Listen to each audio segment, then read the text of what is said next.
So in order to sort out this buckling, I've got the plasma cutter and I've really just cut that section out, including those two pointless little turrets that were there for extra airflow. There's more than enough air coming through underneath to get into the firebox. So I intend to weld a plate across here, thicker plate, there where I've ground out, and I'll weld all this to it. And I'll put two little plates in there just to close them two little gaps up. I'll take a plasma cutter and cut a hole in and then weld it on. Weld all these two and pull it to, because that's where the new riser base is going to sit up against that. Oh, no surprise, this is what I've done for the base, the new base for the riser. And I had quite a few of these fire brick. These are the lightweight insulative ones. It was an old heat treating oven I'd built, a gas one, which I took apart, and I've used the bricks in this. They're rated to 13 or 1400 centigrade, these bricks. I know they're pretty good. This has all been kind of cemented together with high temperature refractory, just a thin bed between everything, and I've painted on a protective coating to stop like that thin edge there just falling to bits. This coating is a mixture of water glass and I forgot, zirconium silicate powder and porcelain clay powder, and I actually did a video on mixing this stuff up, and I've put it was on a heat treat oven I've built, so I'll put the link up there if you want to have a look at the mixture.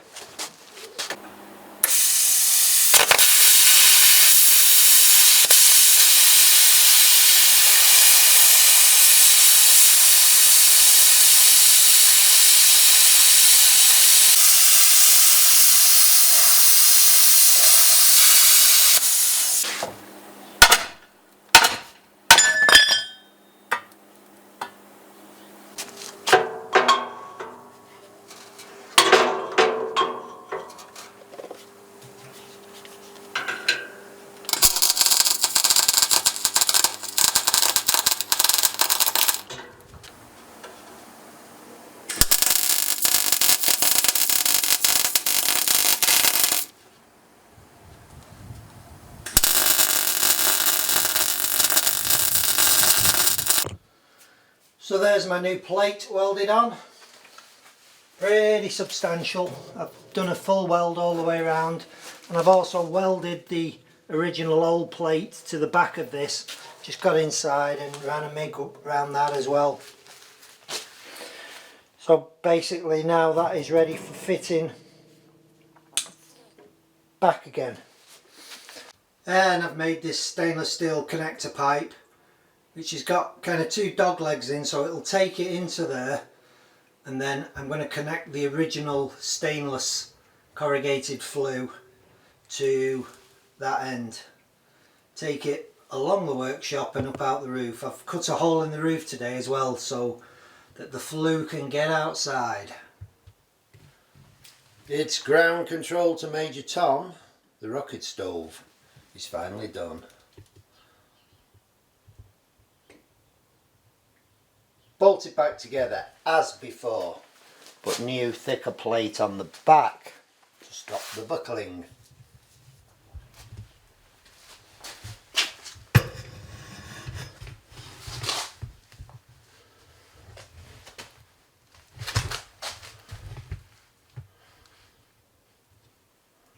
And I've put this original riser back in, as you can see, with just some more vermiculite little fillets on the side. I really don't expect they will last very long.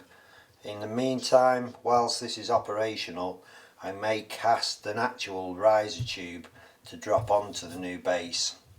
We'll see. Righty ho, all bolted up and ready to go. Let me light a fire in here. I'm not going to have a massive fire, guys. I'm just going to light them few little sticks there. just let it dry out a little, because everything is probably still quite damp in there. So we need to have a little dry out fire and check to see if it's running. I think it will pull. I don't see any reason why it shouldn't pull.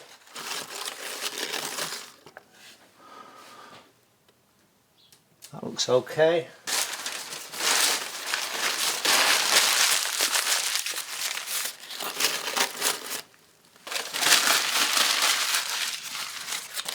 This will probably be more sluggish than the previous version of this, due to the fact that I've extended the flue out further than the other shot. So there's kind of more horizontal flue length in it now, and I think that will probably cause it to have a bit less of a draw than it did before. Being really poetic today. What's going on?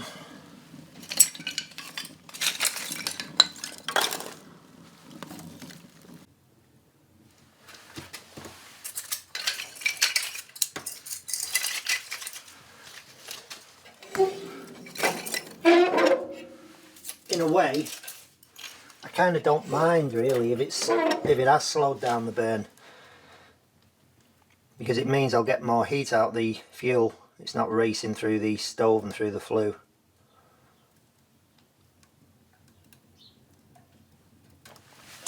I'll give you a temperature check on the top at the moment, and we've got 41 centigrade at the moment.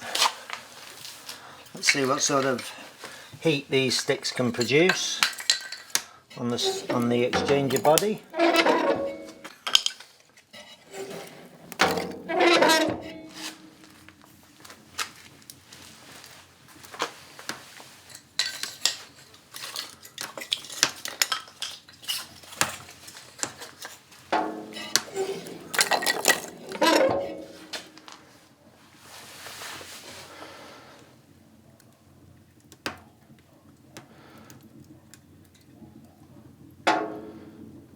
Ding dong bang thong.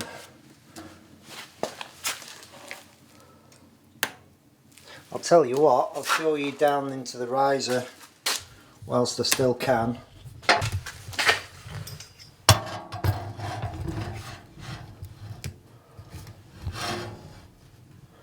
Really nice vortex. Really nice.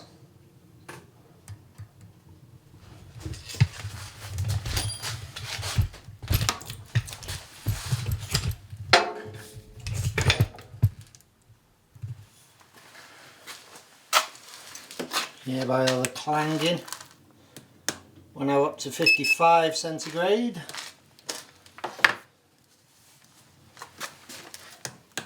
Yeah, it's too hot to keep your hand on really.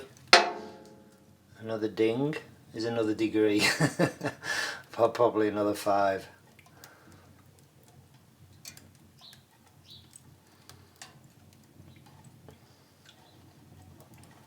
I'm just going to have a look at the flue on the roof. I've had to make a new Simon as well. The other one fell apart.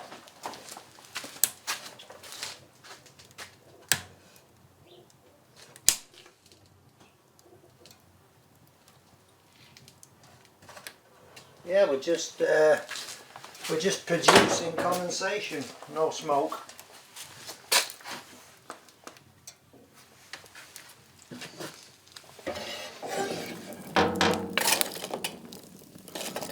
Come on guys, get burning.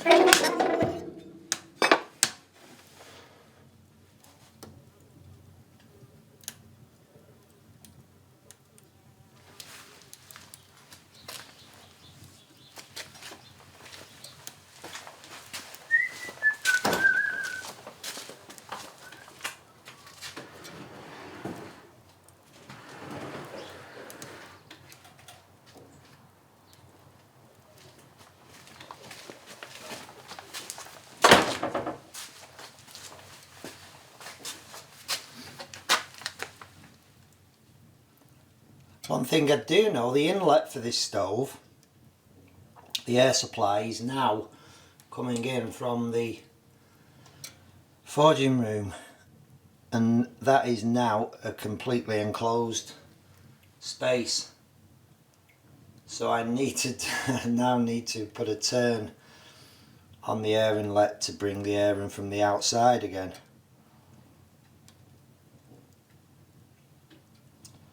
Because I guess when the door is closed in the forging room, there's not going to be much air movement in there, and it might just sort of starve this of a good supply. It's definitely burning a lot slower than the previous one, but we're now at 80 centigrade now, 108, 125. That is hot. But it's burning slower but producing more heat into the body. You only really remember how your stove was performing the last time you used it, and I do know it was just performing appallingly bad because of the state of the riser, and mainly because the vortex, which is just a great thing, had completely come apart. So we had no vortex going on. That's all the sticks in now.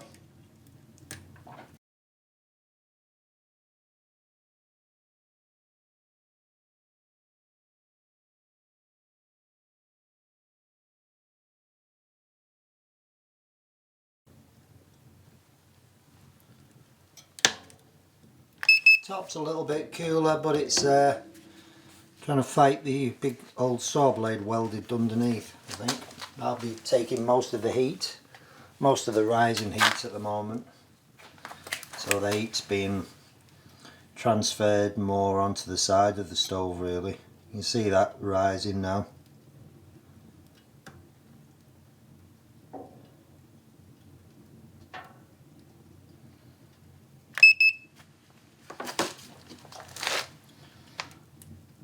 I'm quite pleased with that. Right, I'm very pleased with that. Not quite.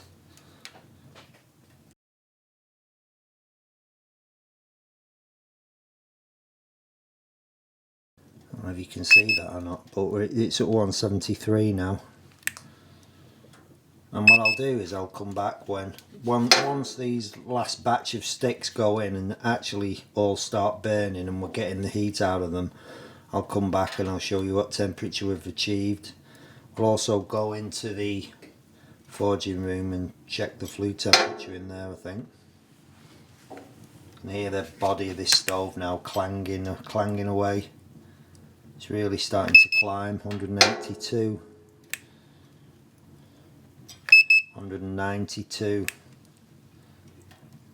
196.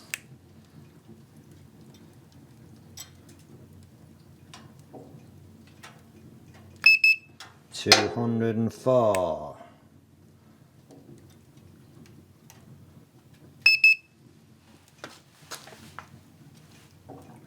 I've put a little bit of 3-in-1 oil on the screw heads, on the bolt heads on the top, and that is now starting to smoke like crazy on the screw heads.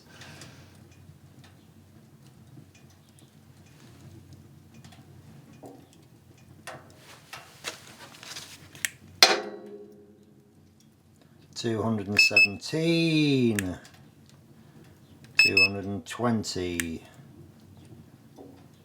22, 25, 27,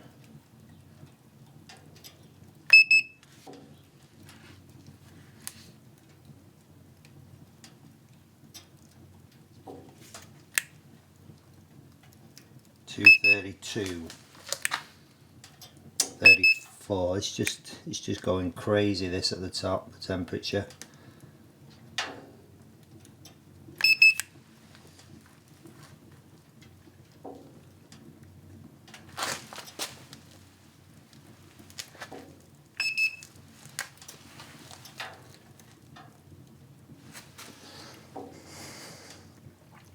I don't suppose there's much point turning the camera off now, because I kind of think we've got probably the best out of that fuel that went in now.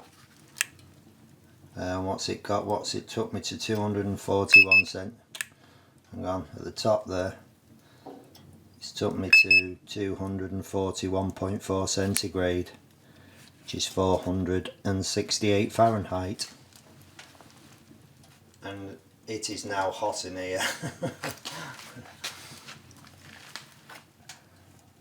does give off an awful lot of heat, this huge exchanger on this. Right, let's go next door and check the flue temperature. So here we are in the dirty shop, and that is where the flue just comes through the wall there, and it travels along, literally just goes up, comes out behind the bench, and then out through the roof up there with a more solid piece of stainless on the end, which is bolted to the wall.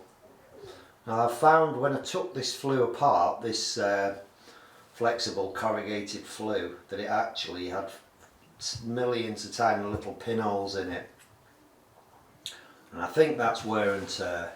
This wasn't a new flue when I installed it. I retrieved it from an old flue from an old gas fire chimney quite a few years ago, so it had already had a life before I started using it. Now I've wrapped it in aluminium tape just to stop any gases coming out, and I intend to replace this. It's exactly 4 meters in length, so I intend to get another 4 meter length and just replace this flexible flue. It's a quick and easy fix, that.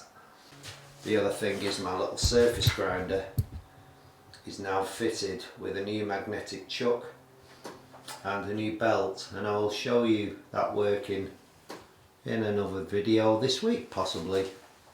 Absolutely beautiful job it does now, it's incredible.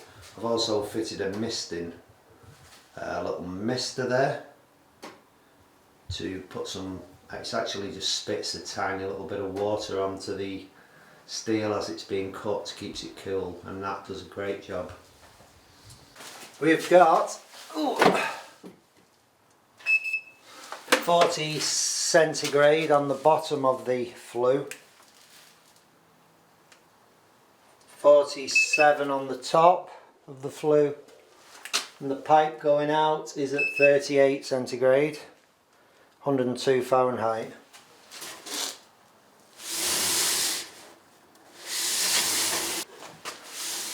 But I know once that stove in there gets to 400 centigrade, which it does, this is going to put out a lot of heat, this flue in this shop. Yeah, just generally about 40 centigrade the base is the flue. And we're back in the room, and as you can see that fuel is now basically spent, and the stove is cooling back down again. 212 degrees, can't remember what it was before. Is it 240 or something? I don't know. Yeah, tops up to nearly 200 degrees now. Top of the stove 191.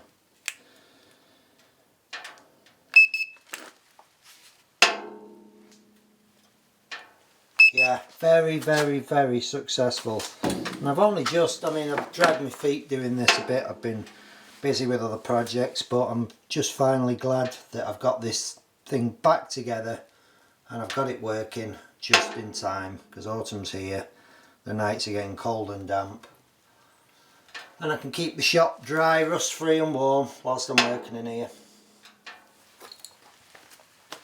So that is it, chaps. I'll show you the glue curls before we leave. And that is it. I don't need a fire today, it's nice and warm, sun's still out. So I guess this is also counteracting the fact that all the riser and all the base is still probably needs quite a bit of moisture driving out of it from, you know, cementing it up and everything. So yeah, I think the second time I light it, it's going to be much more efficient. Right, that's it guys. Bye for now. See you soon.